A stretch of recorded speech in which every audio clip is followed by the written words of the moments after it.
이 내용을 여러분들이 잘 알 수 있어야만 될 것입니다.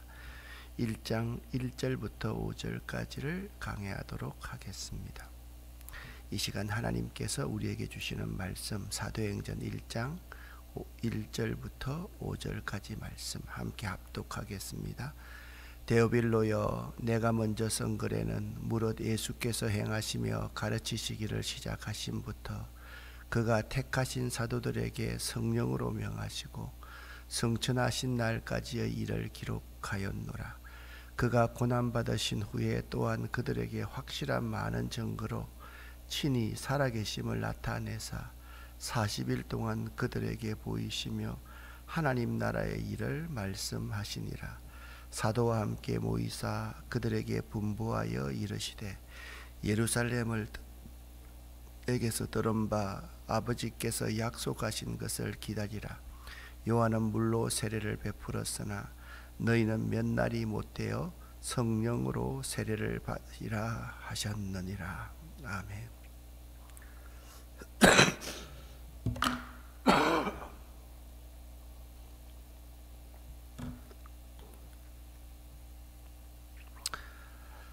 사도들의 성령 행전이 있기까지 하나님께서는 계속 일하고 계셨습니다. 어제 여러분에게 말씀드렸는데 예수와 사도와 제자들이 사역한 때는 로마가 지중해 연안의 여러 나라를 정복하여 제국으로 군림하던 때였는데, 로마는 어느 나라를 정복했느냐?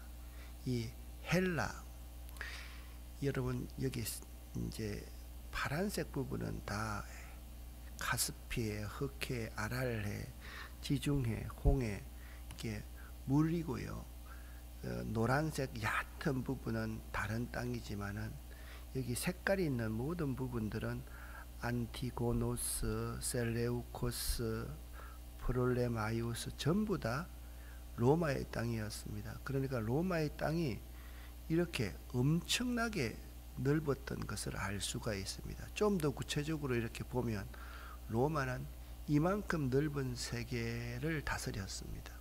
그때 로마는 언어를 통일시켰습니다. 어제 여러분 그림을 보여드렸는데 로마 제국의 통치 지도도 마찬가지입니다. 자, 헬라 제국, 그리스 헬라 제국은 이 부분을 다스렸는데 로마는 요 아래까지도 다 다스리는 엄청난 제국이었다. 그래서 하나님의 계획은요, 이 넓은 로마의 통치 지역에 복음을 전파하는 것이었습니다. 그래서 로마는요, 이 넓은 지역을 잘 다스리기 위해서 고속도로를 뚫습니다. 그리고 무혈이 일어나는 곳마다 신속군을 보내어서 신속하게 그들을 제압하였습니다. 그런데 강력한 힘을 가진 통치자가 군림했던 그 로마의 그 길을 통하여서 헬라가 언어를 통일하고 그것이 신약 성경의 주가 되고 예수 그리스도를 바로 기록하게 되고, 그것을 그 로마를 통해서 하나님께서 이 세상에 복음을 전하게 했던 것입니다. 의사 누가처럼 높은 자리를 사양하고 가난하고 핍박받는 사람들을 위해 일할 때 가능한 복음이 이 땅 로마 치하에서 온 세계에 신속하게 퍼질 수 있었던 것입니다. 이것을 사도 바울은 갈라디아서 4장 4절에서 이렇게 표현하고 있습니다. 때가 참에 하나님이 그 아들을 이 세상에 보내사 마리아에게서, 동정녀 마리아에게서 나게 하시고 율법 아래 나게 하신 것은, 때가 찼을 때, 하나님의 때가 찼을 때 그 아들 예수를 이 온 세상의 구원을 위해 이 땅에 보내셨다. 그렇게 말씀하고 있습니다. 이 복음 전파가 초대 교회를 통해서, 사도들을 통해서 급속하게 땅끝 로마까지 퍼져갔는데, 이 사도행전에 나타난 가장 중요한 강조점은 오늘 1장 5절을 읽었지만 성령의 활동입니다. 또한 사도행전은 예수의 복음을 교회를 통해서 땅끝까지 전파하며 가요. 교회는요, 존재하는 이유가 선교사를 보내서 우리들이 선교사가 되어서 땅끝까지 복음을 전파하는 것. 때가 차서 이 땅에 오신 그 복음이신 예수 그리스도를 전파함에 관심을 합니다. 사도행전은 교회의 본질에 대한 사명, 선교하지 않는 교회, 전도하지 않는 교회는 사실 교회라고 할 수가 없죠. 우리만 잘 먹고 잘 사는 그것에서 교회가 이루어지는 것이 아닙니다. 그래서 이 복음 전파에 있어서 누가문서, 누가복음과 사도행전을 연결하는 것은 매우 중요하다. 갈릴리에서 시작해서 예루살렘으로 갔다가 예루살렘을 통해서 온 유다와 사마리아와 땅끝까지 복음이 전파되는 사도행전 다음 시간에 읽을 1장 8절의 이야기가 이제 시작되는 것입니다. 사도행전은요, 변화된 사람들의 이야기입니다. 더 은밀하게는 사람들의 이야기가 아니라 성령님의 이야기입니다. 성령님이 사람들을 통해서 어떻게 활동하셨는가의 이야기입니다. 어제 여러분과 함께 자세하게 살폈던 이 누가문서의 수신자, 이 초대교회는요, 이런 모습을 보면 개개인의 믿음 성장을 잘 표현해 주고 있습니다. 그러니까 누가문서의 독자는 데오빌로라는 이게 총독, 이 총독이 변화된 사람인데, 이 데오빌로라는 사람이 어떻게 믿음이 성장했는지를 보여주고요. 데오빌로라는 뜻이 하나님의 사랑을 받는 자이거든요. 그러니까 데오빌로 개인에게도 보내지만 데오빌로라는 이름을 의지해서 하나님의 사랑을 받는 모든 자에게 보내는 복음의 메시지이다. 그래서 이제 요즘에 교인들 가운데 어떤 이름을 지을 때 Acts 29, 그러니까 사도행전을 29장을 우리가 써가 지금 이 시대에 써 내려가야 된다.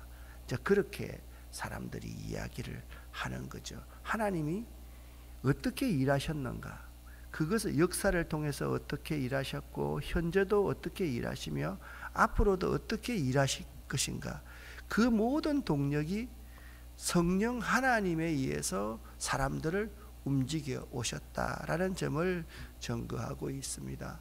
자, 어제 가장 중요한 부분이 독자인 데오빌로가 주는 교훈입니다. 데오빌로가 된 자만이 데오빌로를 사랑할 수 있다라고 말씀드렸습니다. 매우 중요한 누가복음의 슬로건과 같은 자입니다. 그러니까 누가 자신도 이방인이었고 누가 자신도 원치 않게 헬라 제국 그리스 사람인 아버지가 로마와의 전쟁에서 패했기 때문에 그리스 사람들은 모두 로마의 노예, 종이 되었지요. 그래서 사실 종의 신분에서 태어난 평신도였기 때문에 자기 자신이 그렇게 데오빌로, 하나님을 사랑하는 자, 이방인들도 하나님을 사랑한다, 그 또 다른 데오빌로를 이해할 수 있는 사람이었다, 그 점을 강조하고 있습니다. 그러기에 우리들은 사도행전의 말씀을 잘 살펴보고 사도행전의 말씀을 잘 듣고 사도행전에서 은혜를 받으려면 세 가지 문제를 잘 짚고 넘어가야 된다. 첫째, 나 자신이 데오빌로임을 인식하고 고백해야 된다. 내가 노예요, 내가 종이요, 내가 빚진 자이며 내가 결코 기득권자, 강한 자가 되어서는 안 된다. 나는 부족하기 짝이 없는 자라는 것을 인식해야만 한다. 그렇게 말하고 있습니다. 어제는 제 오랜 직위인 서울대 법대를 나오고 지금 탄핵을 당하고 있는 대통령을 너무 잘 아는 대통령의 직속 선배가 되는 친구랑 전화를 했었는데 그분이 참 안타깝게 이런 말을 하더라고요. 지금 권력 위에 있는 사람 가운데 자기가 데오빌로 같은 자가 되어온 사람이 없다는 거예요. 자기 성장, 자기 발전, 자기 잘 되는 것만 해봤지 그 사람들이 정말 가난하고 불쌍한 자를 섬겨본 적이 없기 때문에 그들이 국민을 참 무섭지 않게 생각을 한다. 참 마음이 안타깝게 생각. 우리 그리스도인들도 마찬가지입니다. 나 자신이 데오빌로임을 인식하지 않으면 기독교 복음은 한 걸음도 출발할 수가 없다. 두 번째, 상대하기 싫거나 선입견을 통해서 이미 우리들의 마음에 제시킨 사람들조차도 하나님께서는 존귀 여기는 데오빌로로 인정을 해야 된다. 그러니까 하나님은 모든 사람을 데오빌로로 인정한다. 그래서 하나님의 사랑은요, 인간의 사랑과는 차원이 다른 초월적인 사랑입니다. 세 번째, 데오빌로를 통해서 느낄 수 있어야 되는 것은 각하라는 데오빌로가 그냥 데오빌로여로 바뀌어질 수 있는 교회가 되어야 된다. 이렇게 성숙할 수 있는 교회가 되어야 된다라는 겁니다. 교회 공동체는 세상적인 지위를 가지고 건세를 휘두르는 곳이 되어서는 안 된다. 교회 공동체의 가장이 아닙니다. 모든 것은 다스리는 것은 섬김으로써 다스리는 것이다. 이 점을 잊지 말아야 된다. 그까지 이제 어제 말씀을 드렸는데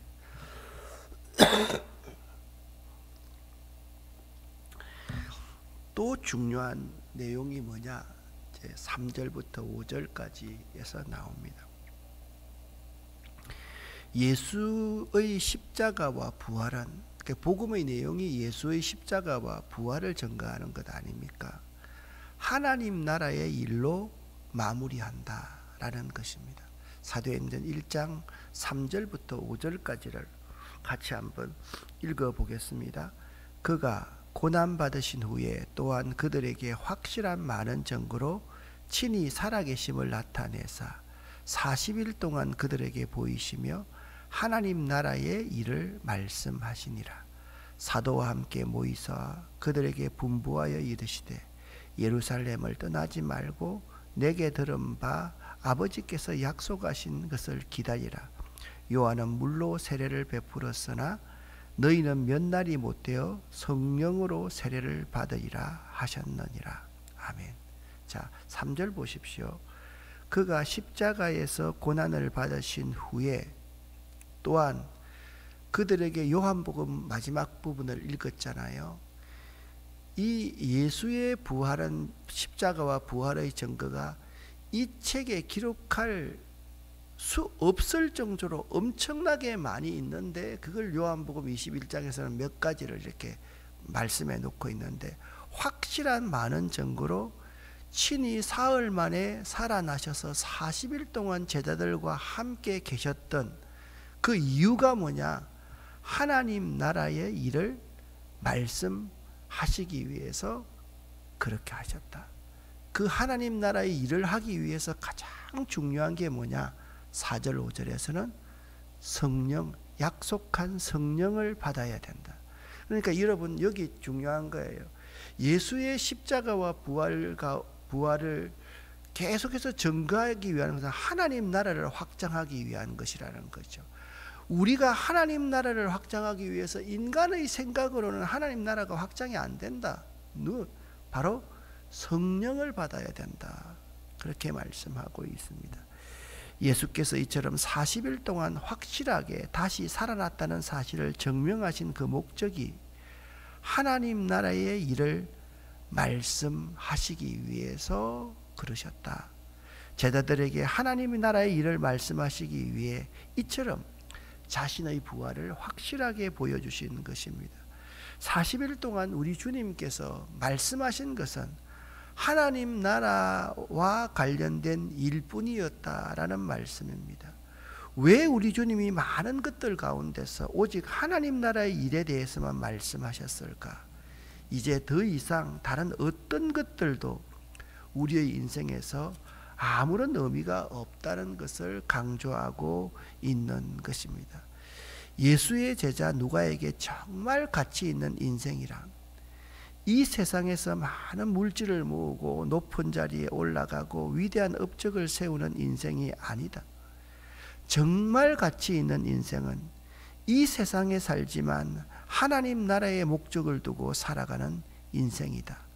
그래서 하나님 나라를 세우는 일에 쓰임받는 인생이 되는 것, 이것이 정말 가치 있는 인생이다. 저는 여러분과 제가 이 세상을 참 살 만큼 지금 살아왔지 않습니까? 참 가치 있는 인생을 한번 살아봤으면 참 좋겠다. 나머지 이 생에도 하나님 나라를 세우는 일에 쓰임받는 인생이 좀 되었으면 좋겠다 하는 마음이 간절합니다. 그러한 여러분의 결단이 있기를 예수 이름으로 간곡히 부탁을 드립니다. 오늘 우리들의 문제는 무엇입니까? 정말 가치 있는 인생을 살려는 자가 많지 않다는 것입니다. 믿는 자가 세상 사람들과 똑같습니다. 믿는 자가 세상 사람들보다 솔직히 말하면 더 세속적이고 세상적입니다. 더할 때가 많이 있습니다. 믿는 자들이 아직도 썩어질 이 세상의 것에만 관심을 갖고 있는데 이것 때문에 울고 이것 때문에 웃는 그런 수준에서 우리가 살았으면 되겠습니까? 데오빌로 각하가 변하여서 데오빌로여 우리 다 함께 하나님 나라를 한번 세워가 보십시다 가 될 수 있는 이런 믿는 자가 되어야 되지 않겠습니까? 한 번 사는 인생, 여러분 누가처럼 한번 살아보지 않겠습니까? 나 자신이 데오빌로임을 한번 고백해 보시기를 바랍니다. 나 자신이 데오빌로임을 고백할 때 주변에 있는 더 많은 데오빌로를 이해할 수 있을 것입니다. 믿는 자의 사랑은 그렇습니다. 그냥 내 옆에 내 피부치 내 가족들만 사랑하는 것은 사랑이 아닙니다. 믿는 자의 사랑은 내 마음 밖에 있는 내가 제외된 사람이라 할지라도 하나님의 그 큰 사랑을 실천하는 것, 그것이 믿는 자의 사랑입니다. 진정한 교회 공동체는 어떤 곳인가? 저는 각하가 데오빌로여라고 바뀔 수 있는 그곳이 진정한 교회 공동체라 생각합니다.